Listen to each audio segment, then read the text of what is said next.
Well, hey there, Angry Anime Fan 2 here, to bring you the Naruto chapter.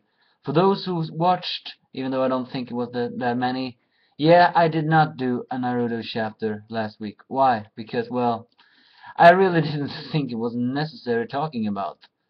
Well, perhaps it was. In short review, it was about Naruto now giving his chakra to everybody, and together with Neji's will, they managed to separate the two Madaras uh,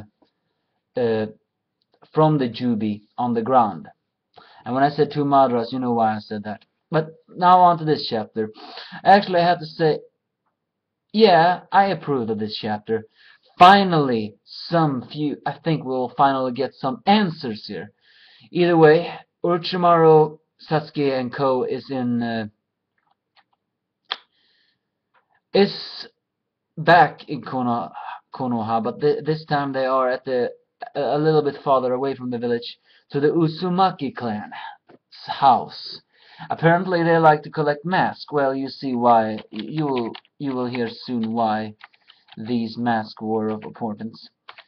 Orochimaru take a familiar looking mask, and they all begin to move out. But elsewhere, Sasuke is watching Konoha. Well, later he watches Konoha from the exact same viewpoint. And here I actually looked this up because I know I read this. He looks up at Konoha from the exact same viewpoint Naruto did when he returned to Konoha during the training with Jiraiya, except he says the exact opposite. Sasuke mentions that this place has changed a lot, much different from what Naruto said in the chapter 245, saying it hasn't changed one bit. Well, this time it has changed. Orochimaru mentions Sasuke needs to do that to strengthen his resolve, and why he wants to do what he wants to do.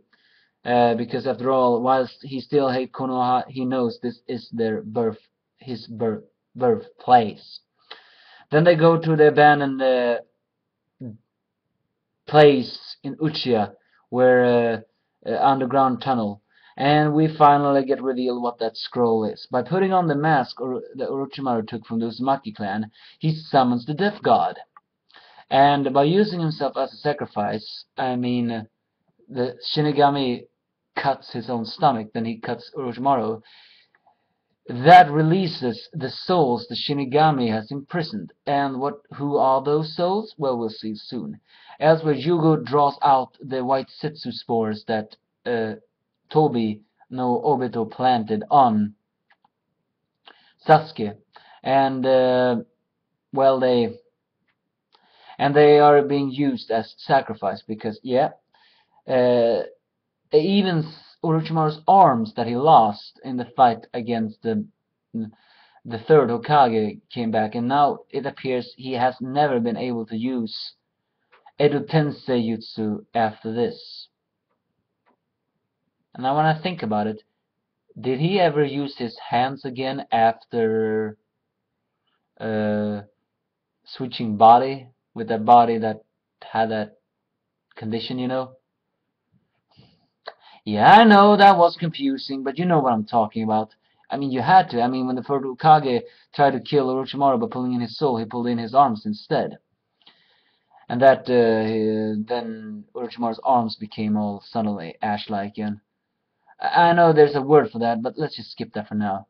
Using the white Setsus, he revives all of the Hokages. The first, the second, the third, and the fourth. Yeah, I know. What about the fifth? But yeah. I mean all the previous Hokages. All of them who have been inside that stomach of the Shinigami. Awesome. This explains everything. Only they know, of course. Why didn't I think of this? Only the Hokages who have died will know the true history, the true everything, the true all of it. We'll probably get a new flashback, but at least finally we'll get some answers. I hope. Other than that, well, Orochimaru just has a bitch army. This is not good. I do not like further despair, but all I hope for now is some answers. And what better way to ask the second and the fourth and the first? So this chapter was good. A good change from last week. Oh yeah, did I say the chapter number? Yeah, I probably didn't, but you already know, don't you? Chapter 618. That's all for this. Bye.